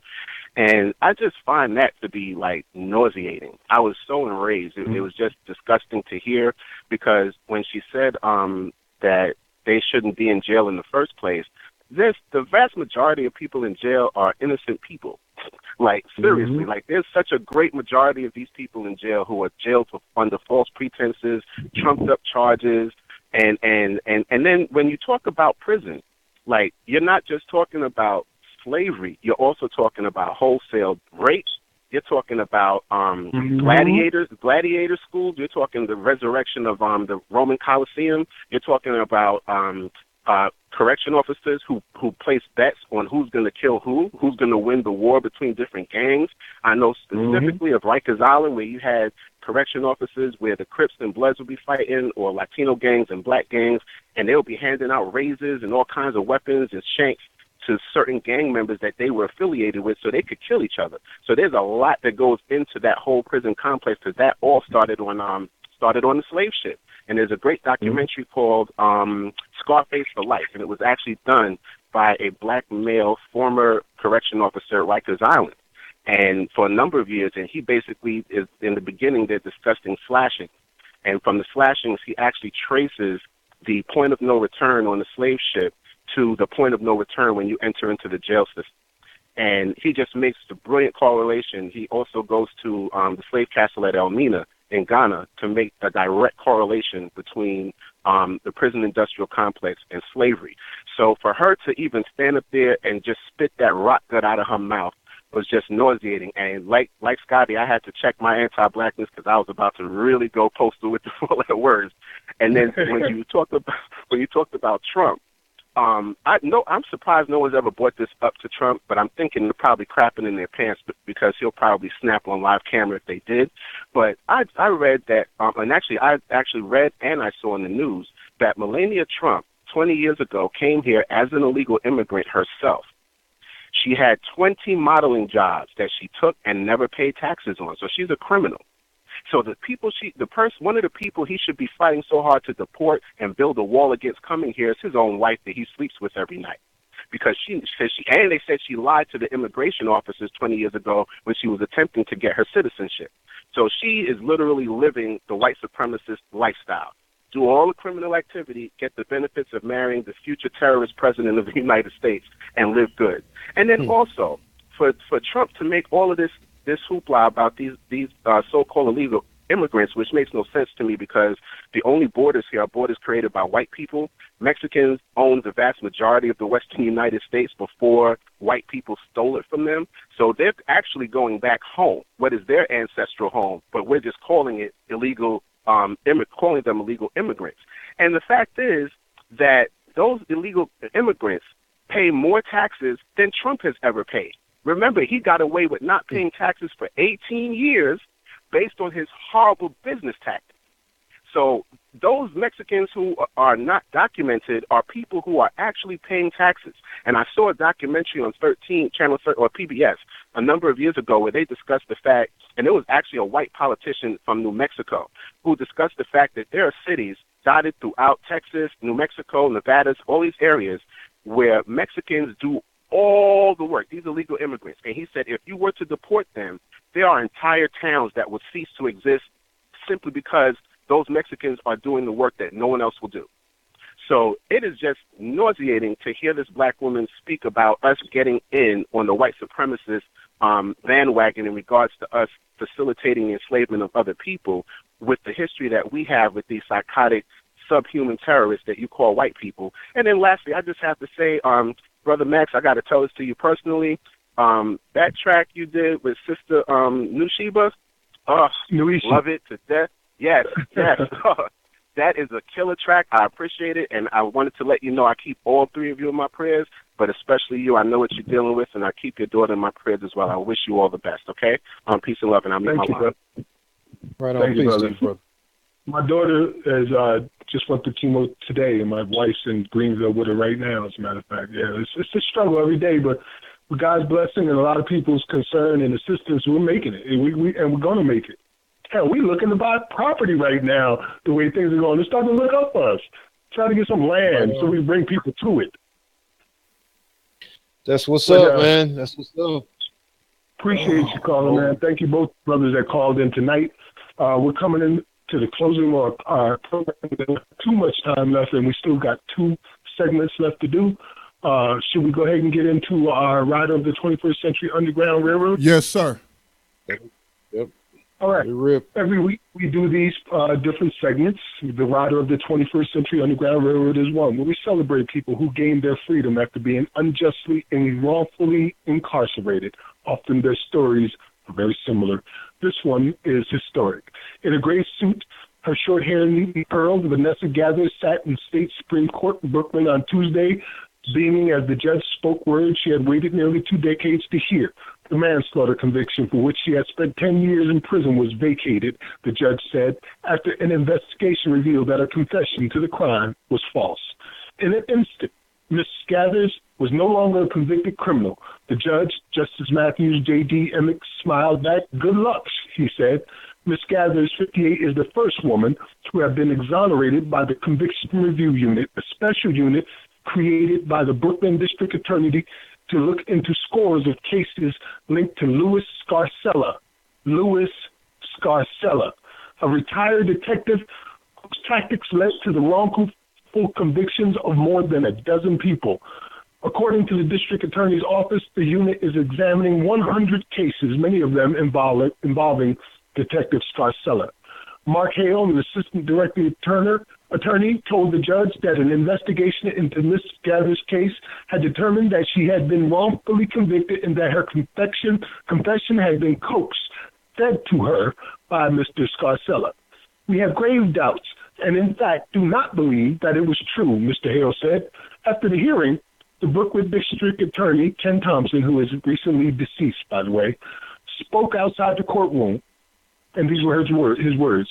These wrongful convictions represent a systemic failure, a failure by prosecutors, defense attorneys, by judges, by the system. He said, these wrongful convictions destroy lives, and no matter what happens, Ms. Gathers will not get back those 10 years. Ms. Gathers was convicted of manslaughter death of Michael Shaw, 71, who was attacked and robbed inside his apartment in Crown Heights, Brooklyn, in 91. He died of complications from the assault 6 months later in 92. Ms. Gathers was convicted in 98 and has been free since she was paroled on March 2nd of 07 after serving 10 years in prison. Ms. Gathers was approached by Mr. Scarcella on the street a month after Mrs. Shaw's death because she fit the description of one of the assailants, according to a statement released by District Attorney's Office. She denied being connected to the attack and pointed to a woman who she believed had done it. But years later, as the investigation continued, she was again interrogated by Mr. Scott. In 97, she confessed, the only evidence present at the trial. But an examination by Mr. Thompson's office determined that Ms. Gathers had made a false confession based in part on the defendant's inability to articulate her role in the assault, perceived inaccuracies in the statement itself, and the lack of details in the statement. The district attorney's statement said investigators determined that the complete lack of coherent narrative in the defendant's confession, combined with apparent factual errors, amount to a reasonable doubt in the validity of the confession itself. And we here at New Abolitionist Radio salute you, Sister Gathers. Welcome to freedom. Salute. And R.I.P. last year. R.I.P. Ken Thompson also. And shame on all of you shallow Negro talking heads out there. I've heard in just the last couple of weeks, I've heard some of these internet famous talking heads out here that I don't know how they generating revenue off of having their followings, but I've heard in a couple of cases people actually say the coon is dead, and oh yeah, just like that case with blah blah blah Ken Thompson, but he's dead now. So you see, you get what you deserve. Sometimes there is justice. I've heard black people saying these kinds of words. Shame on you. I'm going to account it for ignorance, that you just don't know any better. But if you do know and you really are that evil, shame on you. Shame on you. Shame. Yeah, Ken Thompson was doing abolitionist work before he passed on. So, yeah, but people were getting caught up in that one case where he had cut a deal with the Asian cop. So because he was getting a lot of heat from the Asian community. Now people talk about how politics work and all this and that. Well, don't you see? I mean, I'm not justifying that deal over the killing of Akai Gurley, but this man was freeing a whole bunch of slaves. You know what I'm saying? So, man, again, as soon as you said Louis Scarcella, who I wish was dead, okay. I thought Ken Thompson, abolitionist. Mm-hmm. Right. Abolitionist. Conductor of the Underground Railroad.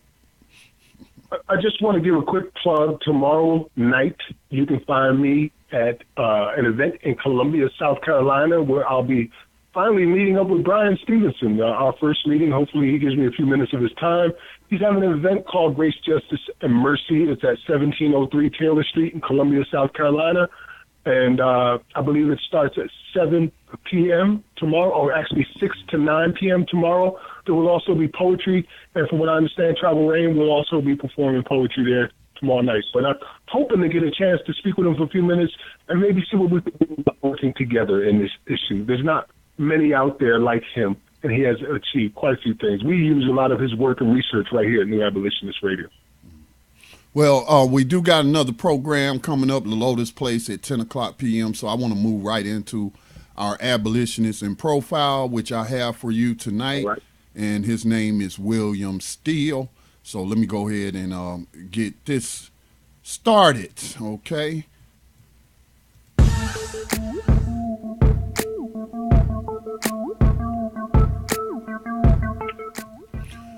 William Steele was an African-American abolitionist in Philadelphia, Pennsylvania, conductor on the Underground Railroad, writer, historian, and civil rights activist. He was born October the 7th, 1821 in Shamong Township, New Jersey. Fervent abolitionist William Steele was born free in 1821 and was known as the father of the Underground Railroad. Steele helped more than 800 people escape slavery and continue on the road to freedom. He also served as chairman of the Vigilance Committee for the Pennsylvania Anti-Slavery Society. A meticulous record keeper, Steele once discovered that he aided in the escape of an older brother who was left behind when their parents escaped slavery. Steele worked with the Underground Railroad network across New Jersey, New York, New England, and Canada, and even crossed paths with Harriet Tubman. In 1872, Steele published an account of his work on the Underground Railroad in the Underground Railroad Records. A leader in the community, Steele also helped to establish an African-American orphanage and opened the first YMCA for blacks in Philadelphia. William Steele passed away in Philadelphia, Pennsylvania, July the 14th, 1902. And New Abolitionist Radio salutes abolitionist William Steele.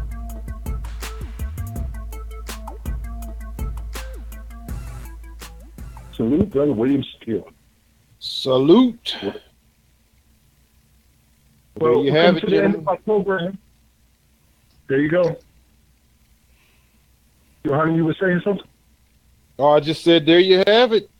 We see the abolitionists in profile every week. It just shows us how it's been done before. So there you have it.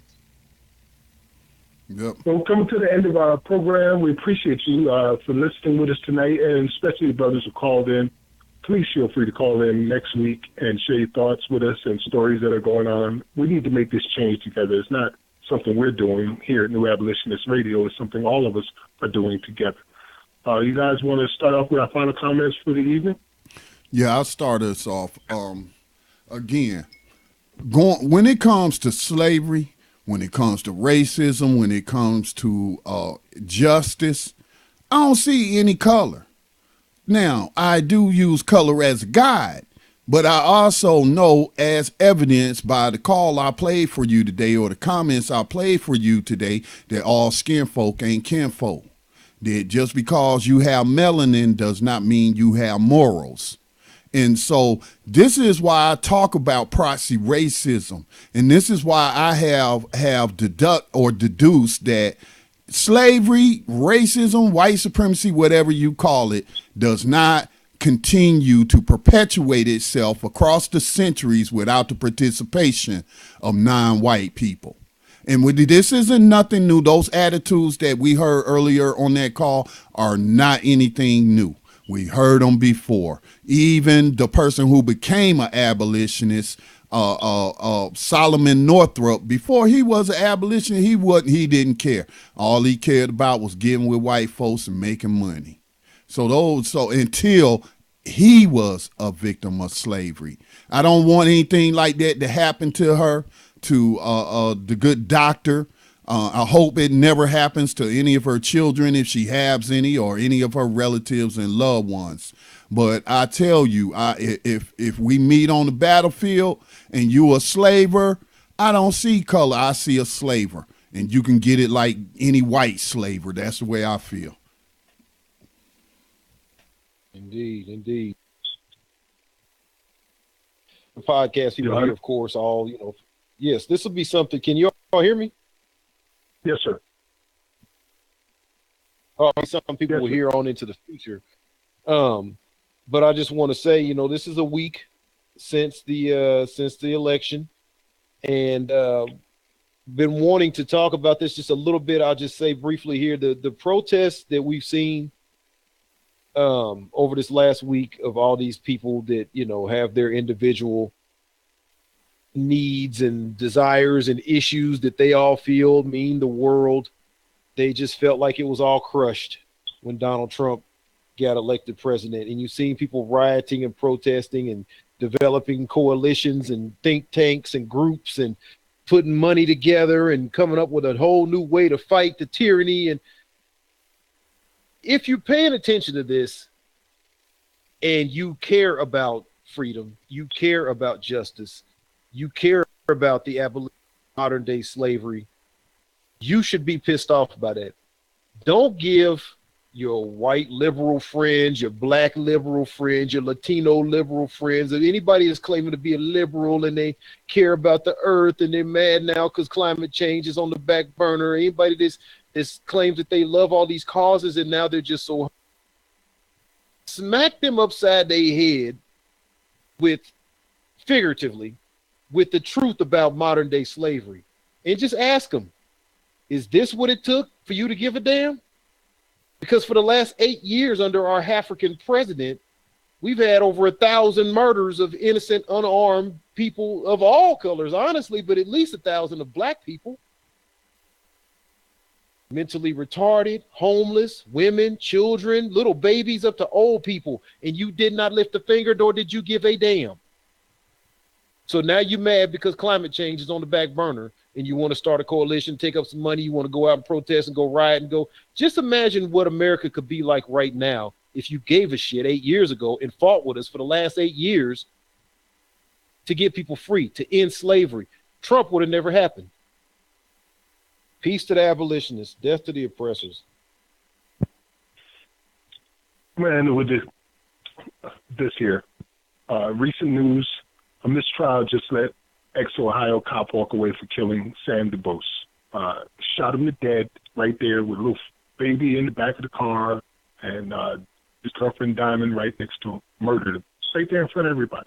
And also, Dylan Roof, he may not even be mentally competent enough for a murder trial, they're saying. But let me remind you of something. Dylan Roof was only repeating almost verbatim exactly what Donald Trump said during his campaigns in regards to immigrants when he murdered 9 people, including assassinating a state senator here in South Carolina. And now they're saying that he's not mentally competent. Oh, he knows exactly what he's doing. He was following orders from white racist supremacists like Donald Trump. And for things like that, you need to remember that abolition is a reason for a revolution, so we can finally know some peace. Peace. Rise up, rise up, rise up, rise up, rise up, rise up, rise up, rise up, rise up, rise up. Showtime. Just lift your eyes up, let your wise rise up. See the signs of the times. If it's time, rise up, rise up. When death and hell dwell among